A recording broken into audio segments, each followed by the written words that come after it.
CM of Andhra Pradesh, Chandrababu Naidu ji.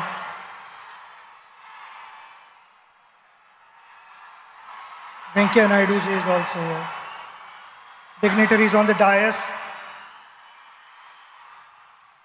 Ladies and gentlemen, all my friends, brothers and sisters, Namaskaram. It's a special day, and I'm so happy to be here to be sharing these moments with you.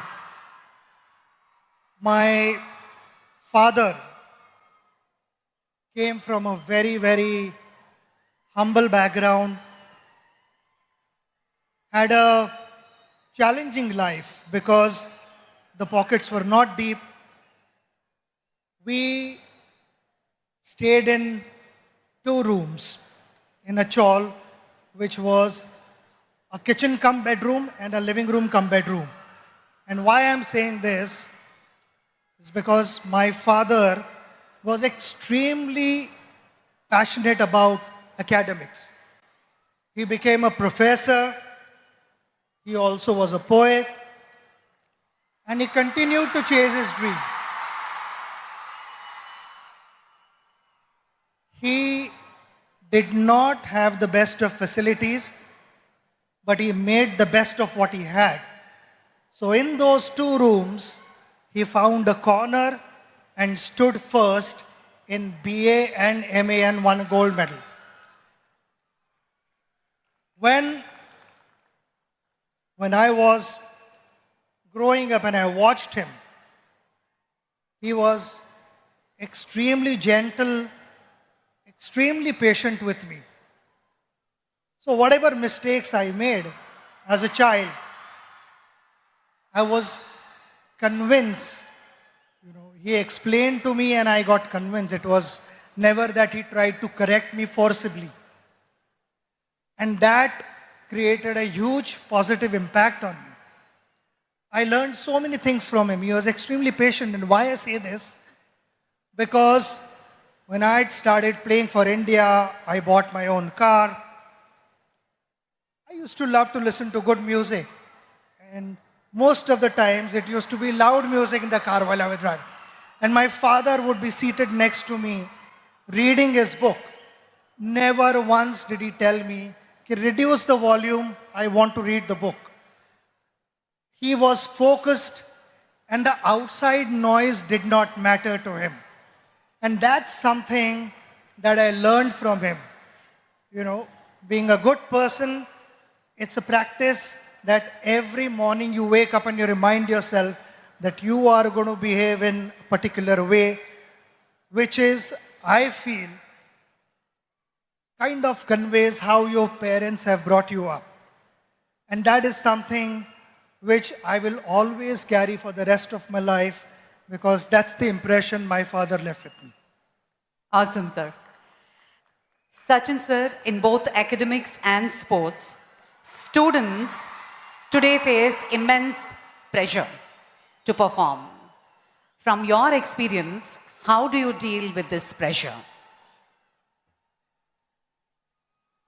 Pressure is on everyone at every level. You meet any individual in this room, we will have pressure. There are 2 types of pressures. One is external and one is internal pressure. External pressure is all about what the world is saying about you. I think in today's world, when social media is so active, people want to know what is being said about myself. Generally, every individual is bothered about that. When I went out to bat, you have to learn how to use that to your advantage. When I went out to bat,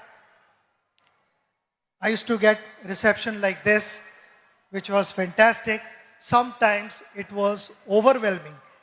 Sometimes I felt I was not in the frame of mind to start my innings. I just needed that break.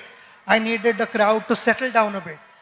So those were the occasions where I would remove my shoelace or remove the strap of my leg guard, or someone would be moving on top of the side screen, I would settle the crowd down, make sure that those 22 yards belong to me, and then started my innings.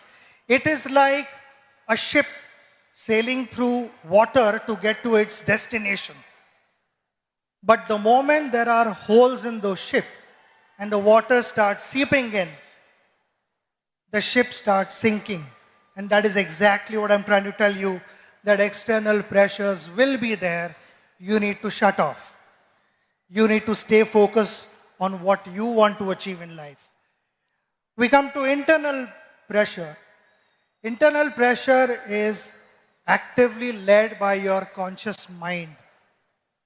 When your conscious mind is moving ahead of the moment, it starts putting multiple scenarios in your head which are imaginary. Failure, consequences, disappointments, and all these things, they kind of freeze you. They increase the pressure. The idea is to stay in that moment. When I went to bat, people talk about, he was in that zone and that's why he batted well. And what is that zone? That zone is all about surrendering yourself to your subconscious mind, which knows what to do. It is always the conscious mind, as we call it. The monkey over your shoulder would be putting doubts in your head. And while batting, also sometimes that would happen. Before the ball was delivered, the conscious mind would put doubts in your head. Could that be a bouncer? Could that be a yorker? Could that be an outswinger where the delivery was not released at all?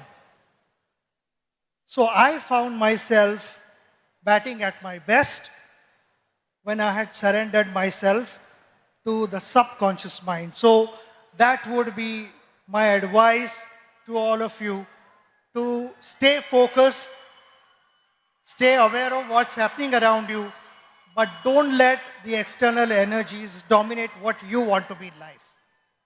Absolutely. So one last one. On this centenary celebrations of Andhra University, your one message to all the students out there. We are celebrating a very, very big moment. The centenary of Andhra University. The magical figure that we talk about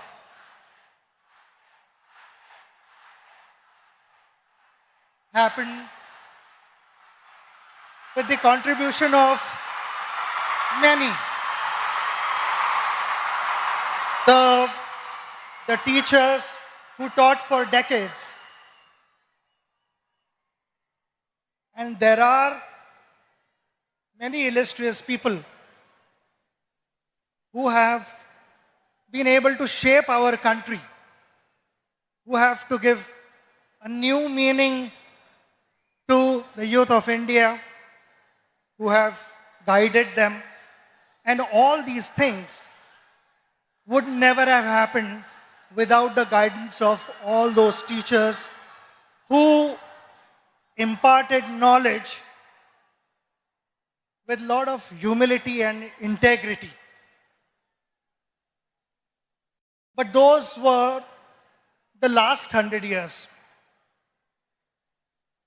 With impeccable reputation of the university, the responsibility lies on the next generation and generations to follow.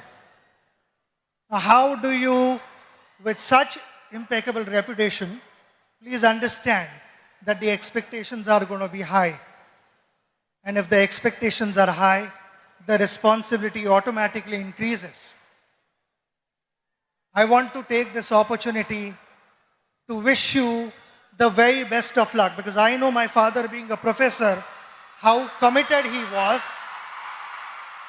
and what gave him the most satisfaction when he got to hear good things about his students.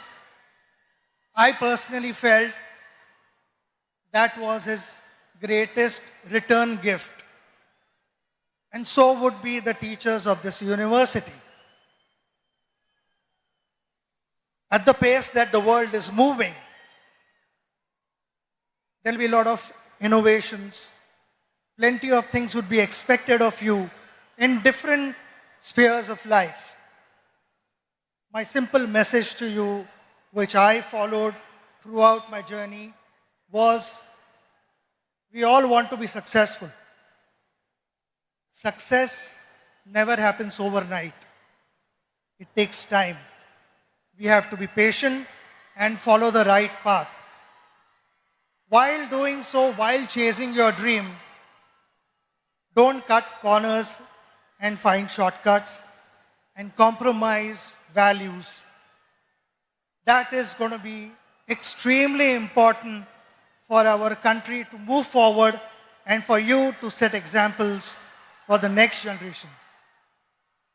I again want to thank you for having me here and giving me this opportunity to spend this wonderful moment, which I will cherish in my life. And the love and the affection that you have showered upon me will always stay in my heart. It is priceless for me. So thank you very much. Namaskaram and God bless you all. Ladies and gentlemen, that was Bharat Ratna Sachin Tendulkar ji here at the Andhra University Centenary celebrations. Thank you very much.